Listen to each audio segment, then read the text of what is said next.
morning, students. Myself, Mamta Karkar, and in continuation to our last lecture in the subject legal education and research methodology. Now, I will take the next session on problem solving method in legal education or law teaching schools. આપણે legal education and research methodology આ સબ્જેક્ટમાં શરૂઆતમાં objectives of legal education જોયા, હેતુઓ જે છે ઉદ્દિષ્ટ છે એ જોયું, અને એના પછી આપણે various advantages and disadvantages of lecture method in law education or law teaching એ જોયું. Now we will be studying what are different advantages and disadvantages of problem solving method in legal education. So first of all, we have to understand what is the problem solving method in law teaching or legal education. So what is mean by problem solving method in law teaching or legal education? Problem solving method એટલે શું છે? સૌથી પહેલાં problem solving method આ એક practical work છે. આ એક એવા પ્રકારની સિસ્ટમ છે જેમાં સ્ટુડન્ટ્સને એકચ્યુઅલ ઇન્વોલ્વમેન્ટ કરવામાં આવે છે. આ એક પ્રકારની સાયકોલોજીકલ મેથડ છે કે જેથી કરીને સ્ટુડન્ટ્સ અને teacher they are involved in a particular problem to make the resolution of it. અને આ જે મેથડ છે problem solving method in legal education એ બહુ જ યુઝફુલ છે, કેમ કે આમાં તમે જ્યારે એક લીગલ પ્રોબ્લેમ તમારી સામે આવે અને એ લીગલ પ્રોબ્લેમને તમને સોલ્વ કરવાનું હોય છે, એના આધારે તમને પ્લીડિંગ કરવાનું હોય છે, ડોક્યુમેન્ટ્સ બનાવવાના હોય છે, ત્યારે સ્ટુડન્ટ્સ પોતાનું બધું જ નોલેજ એનામાં અપ્લાય કરે છે. That means it is the actual working based on different type of lose, documentation, pleading, arguments and actual arguments and statements. That is the main part of problem solving method. It is some sort of clinical education, right? So in our 4th semester also we are going to study one practical paper on clinical legal education, where we have to make actual problem solving method at a particular place. જે હું તમને કહું છું કે legal education and research methodology આ subject જે આપણે 3rd સેમિસ્ટરમાં study કરવાના છે એના આધારે આપણને અમુક પ્રેક્ટિકલ પેપર્સ પણ સોલ્વ કરવાના છે જે સેગમેન્ટ 4th સેમિસ્ટરમાં આવે છે. તો 4th સેમિસ્ટરમાં એક પ્રેક્ટિકલ એક્ઝામ આવે છે કે ક્લિનિકલ લીગલ રિસર્ચ ઓર ક્લિનિકલ રિપોર્ટ રાઇટિંગ. તો આ જે વસ્તુ છે એમાં તમે એકચ્યુઅલી કોઈને એડવાઇસ કરો, કાઉન્સિલ કરો, અથવા એમના જે લીગલ પ્રોબ્લેમ્સ છે એને સોલ્વ કરો છો, તો એ મેથડ આપણે પ્રોબ્લેમ સોલ્વિંગ મેથડ તરીકે યુઝ કરતા હોય છે. પરંતુ એકચ્યુઅલમાં જ્યારે આપણે લો ટીચિંગની વાત કરીએ છીએ કે લીગલ એજ્યુકેશનમાં પ્રોબ્લેમ સોલ્વિંગ મેથડ એટલે શું, તો એ એક પ્રકારનું એવું પ્રેક્ટિકલ ટીચિંગ છે કે સ્ટુડન્ટને એક પ્રોબ્લેમ કે લીગલ કેસનું તમને આપવામાં આવે છે, ઉદાહરણ આપવામાં આવે છે, અને એના આધારે સ્ટુડન્ટને લીગલ આર્ગ્યુમેન્ટ્સ કરવાના હોય છે, પ્લીડિંગ કરવાનું હોય છે, ડોક્યુમેન્ટ્સ રાઇટ કરવાના હોય છે. દેટ મીન્સ કે રિટર્ન સ્ટેટમેન્ટ બનાવો, અથવા if I give you one sort of example to write the contract or agreement writing, so that is also problem solving method, because based on your knowledge of contract law and different terms and conditions, also you have to take into consideration the law of limitation, then law of sales and that law of goods. So in that way you will draft a contract or legal agreement. So that is actual work given by the students. So in this way problem solving method in legal education is to test the knowledge of the students based on what they have earlier studied. So problem solving method is also very useful method to teach the procedural laws where the drafting, pleading and conveyance is involved, and the problems which are given to students, they may involve the drafting of legal documents. હવે આપણે જો અત્યારની નવી uniform legal education system આપણે વિચાર કરીશું તો એમાં તમને ખ્યાલ છે કે 5 years ઇન્ટિગ્રેટેડ કોર્સ અને 3 years LLB કોર્સમાં હવે મૂટ કોર્ટ પ્રેક્ટિસીસ ઇન્વોલ્વ કરી છે, and that moot court practices is actually problem solving method of legal education.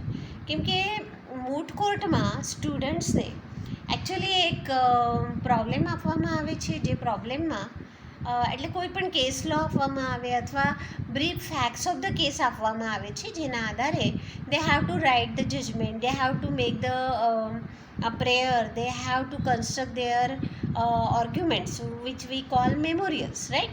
Moot memorials. So in this way, in the problem solving method of legal education, students are given an actual incident or a case law.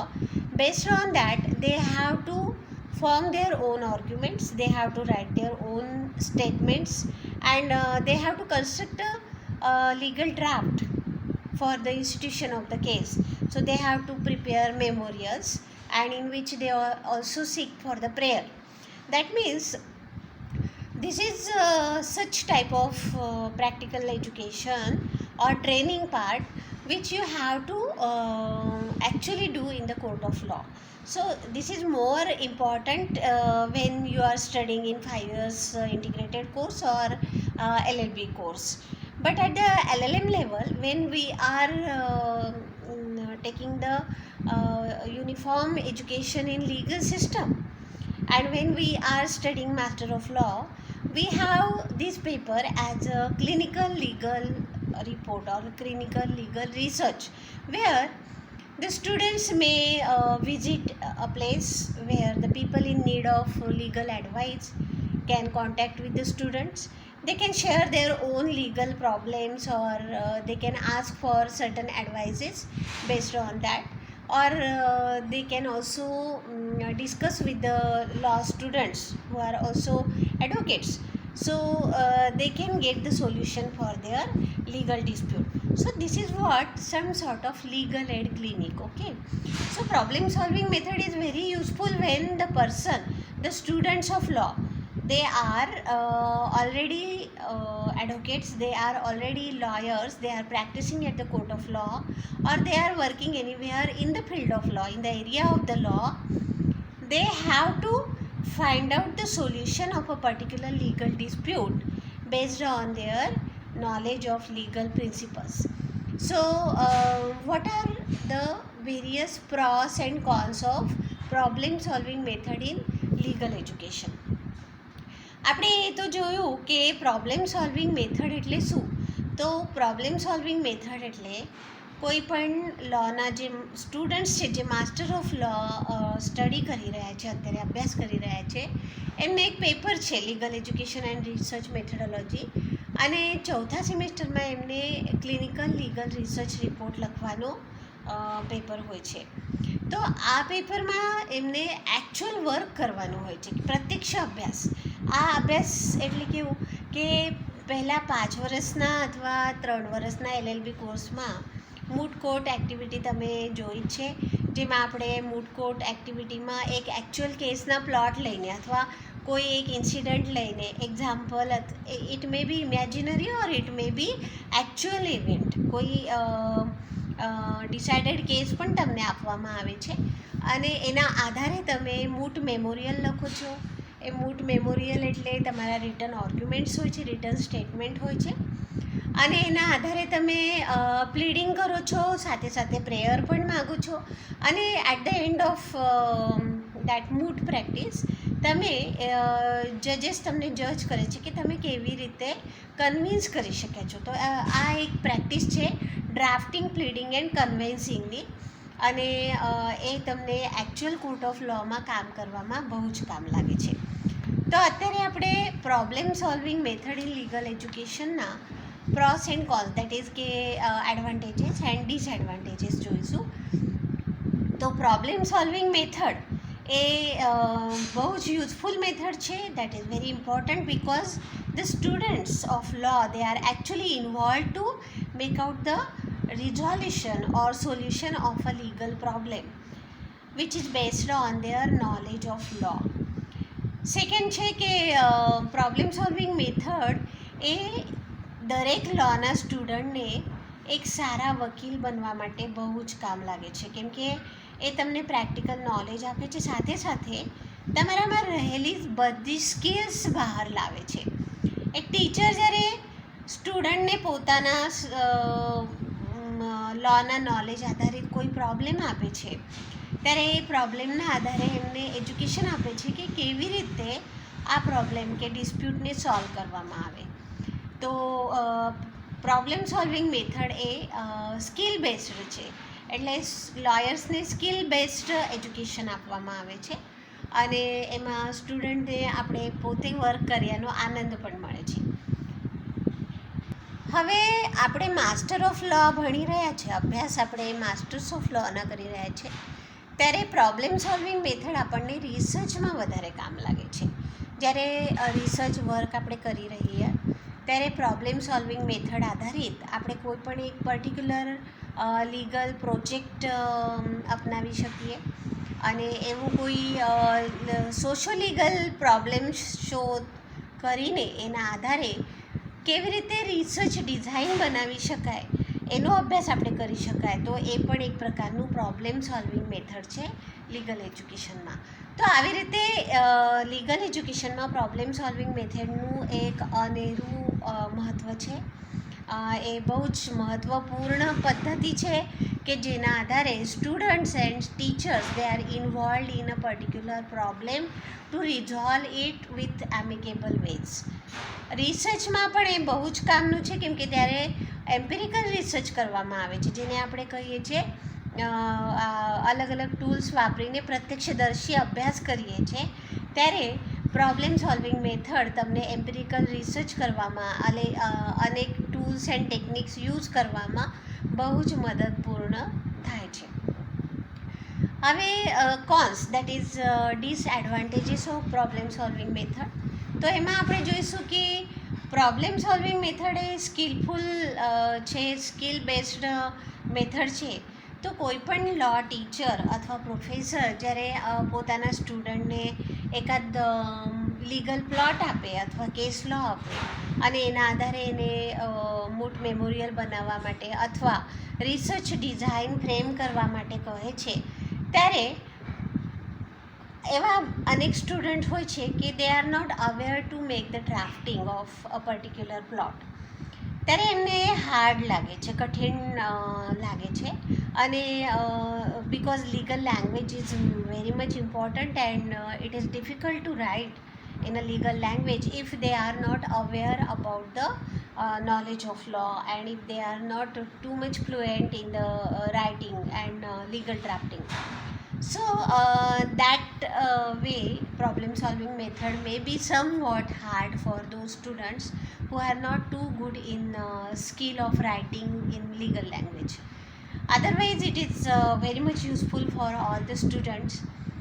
પણ જે orally જો આપણે કરવાનું હોય, દાખલા તરીકે હું તમને ક્યાંક લીગલ એજ્યુકેશન, ક્લિનિકલ લીગલ એજ્યુકેશનના ભાગરૂપે, પ્રેક્ટિકલ રૂપે આપણે કોઈ વિલેજમાં ગયા અને ત્યાંના લોકો જોડે આપણે જો પ્રોબ્લેમ સોલ્વિંગ મેથડ અપ્લાય કરવાનું ડિસાઈડ કરીએ, તો તમારી પાસે લોકો આવે અને તમને પોતાના પ્રોબ્લેમ્સ કહે છે, ત્યારે તમે એના આધારે એમને જે સલાહ આપો છો, જે અલગ અલગ સૂચન કરો છો કે તમને કેવા ડોક્યુમેન્ટ્સની જરૂર પડશે, કેવી રીતે તમને લીગલ એડનું પણ સહાય લઈ શકો છો, કેવી રીતે તમે કોર્ટમાં કેસ પોતાની રીતે ચલાવી શકો છો.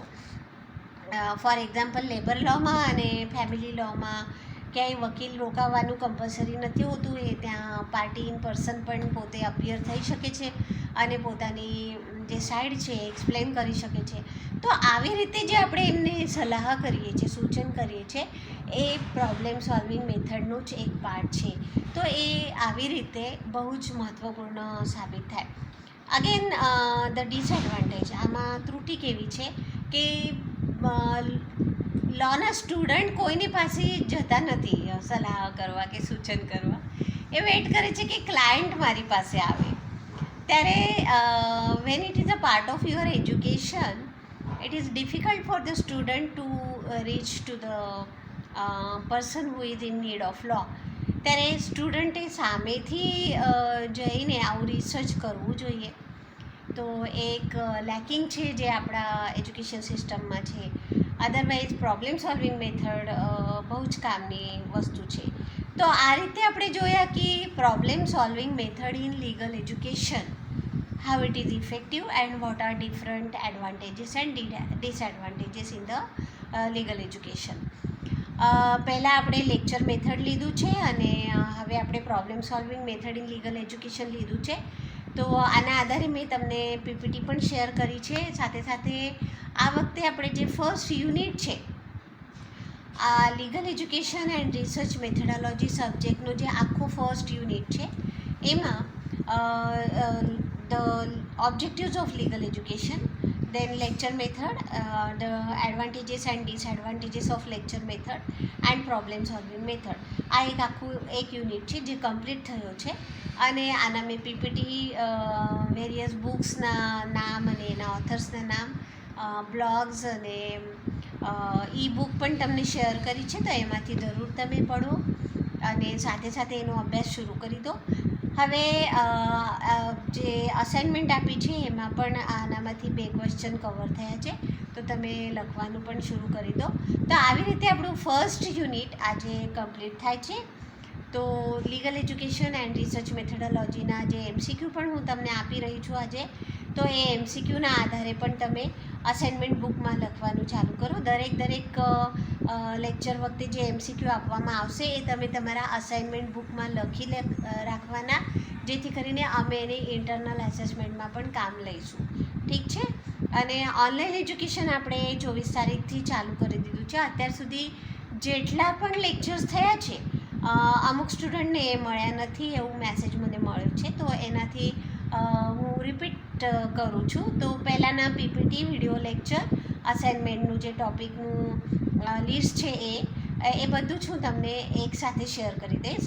અને આજનું લેક્ચર, આજના પીપીટી અને જે કંઈ એમસીક્યુની શીટ બની છે એ પણ હું તમને આજે શેર કરું છું. તો આવી રીતે અત્યાર સુધી જે આપણે ફર્સ્ટ યુનિટનો પાર્ટ કમ્પ્લીટ થયો છે એ આખું જ તમારી પાસે આવશે. તમે આને સ્ટોર પણ કરી શકો છો પોતાના કોમ્પ્યુટરમાં અથવા લેપટોપમાં.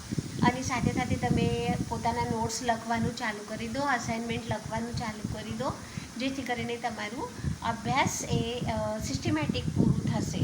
અને 3rd સેટરડે મારું જ્યારે ગૂગલ મીટ થશે ત્યારે આપણે આ સબ્જેક્ટ પર જેટલા પણ ક્વેરીઝ છે એ ક્વેરી સોલ્વિંગ સેશન લઈશું.